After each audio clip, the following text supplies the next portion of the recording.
structural integration will always be an ongoing conversation. Um, in marketing, you can have various practitioners, like from massage to chiropractic to acupuncture to structural integration, basically use the same bling words in marketing. But when we talk about the details of what we're doing, they're all very different, as you know. But structural integration is unique in its own ways. Structural integration as a bodywork modality, it'll seem like we're working on the muscles, but that's really not it. You can't take that limitation and put it onto a type of work, because we're working in the body, we're pushing certain things, we're pulling certain things, but ultimately what we're doing is that we're getting greater function. And that is the ultimate goal of structural integration, right? We see this body as a whole structure, a whole unit, a thing to harmonize. And when harmony comes into play, you get a whole new level of function. And people will say that. Like the other day, one of my high school athletes, his mom was like, he's really tight. Should I have him, should I schedule a massage? And even the boy is like, nah, it feels good during the moment, during the session, but it doesn't have much for lasting effects. And he's like, yeah, this work actually helps me, in my swimming. And so a lot of people will say that about structural integration. So then, because it's an ongoing conversation, what is it about, what are we going to talk about today? I'm going to talk about this diaphragm, the diaphragm is the key. And for me, my personal perspective is the diaphragm as a muscle is the key, is the most important of all functions. Now that might not be true, but the reason why I say that with a model in mind, right? I say that with function in mind. I say that with, what's the first thing that the doctor looks at when a baby is born? He wants there to be a good breath, right? And the main muscle of breathing is that diaphragm. And so it continues on through life that the diaphragm is sort of the nest for, the cardiovascular system, the heart and the lungs, right up top. Below that are all the organs. So a good diaphragmic health also provides movement and massage and lymphatic flow, even vagal nerve tone. Like the diaphragm is kind of the most fundamental mover of all of that, as well as spinal range of motion and so on and so forth. So the diaphragm, remember that's one of the most important things. And in my opinion, if you're getting any kind of hands-on alternative therapy, there should be at least some amount of focus on getting the diaphragm to function well. Well, what does that mean in today's video? It means that if we talk about the breath, and everyone can do this here, put one hand on your chest and one hand on your belly, and just get a sense of, looking into the mirror, maybe from a side perspective. When you take an inhale in and an exhale out, where are your hands going? For most of us, our hands kind of go forward and up. So our breath is here, forward and up.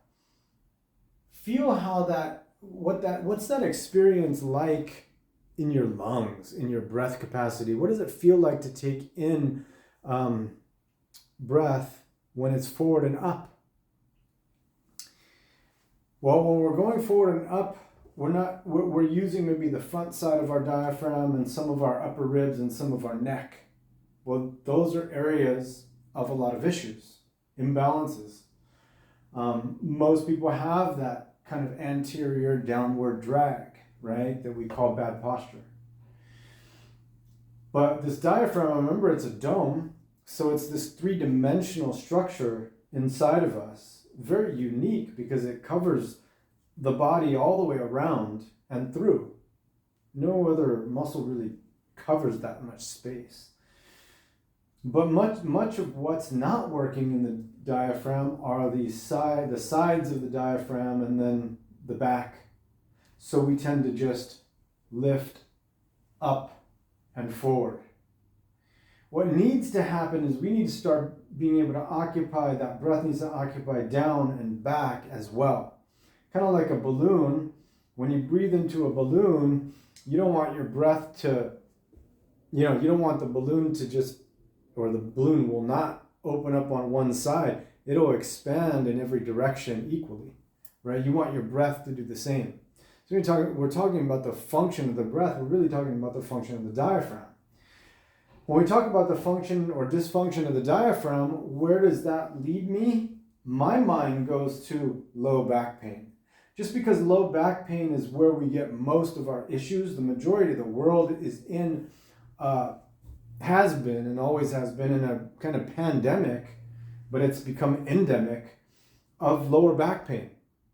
And part of that is that we're not using the diaphragm completely. We aren't using it like it could be and should be used. The diaphragm also connects to these two ribs right here, 11 and 12. These are floating ribs, right? So they're not connected to the front. They're just floating here. But a lot of times, if that diaphragm is tight and constricted, and so is the QL and a lot of other, layers of these back muscles, these two floating ribs aren't really floating anymore. They're restricted. So we're gonna get a lot of low back and even kind of lower mid back pain, even pain down here, SI joint or so. If there's one thing you take away from this, video today, is start getting breath down and back, down even as far as your pelvic floor, right? The pelvic floor. That is the other half or the mirror of the diaphragm. So our pelvic floor should be working too, because that also is part of this eggshell that we've talked about before and part of the internal organs, right? So the pelvic floor should be adapting and part of the life of the breath, part of the range of motion of the spine, right? So this all should be moving with the breath. The breath isn't just something that happens inside the lungs. No, the lungs are passive organs in terms of like their ability to move. But it's mostly this diaphragm that allows us to breathe. So now test this. Remember at first we tested, how do I feel in terms of like, just get a subjective sense, like what's my oxygen absorption like when I breathe forward and up? Take like 3 breaths like that. Okay, that's what I feel. Make those mental notes, keep those notes, and then compare them to when you drop your breath down and back.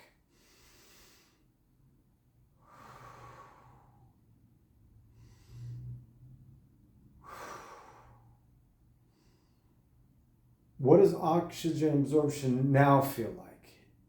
For most people, even though that's kind of a struggle because we haven't been doing it much, dropping down and back, they're getting a deeper breath. You can almost feel that you're absorbing more oxygen in that type of breath.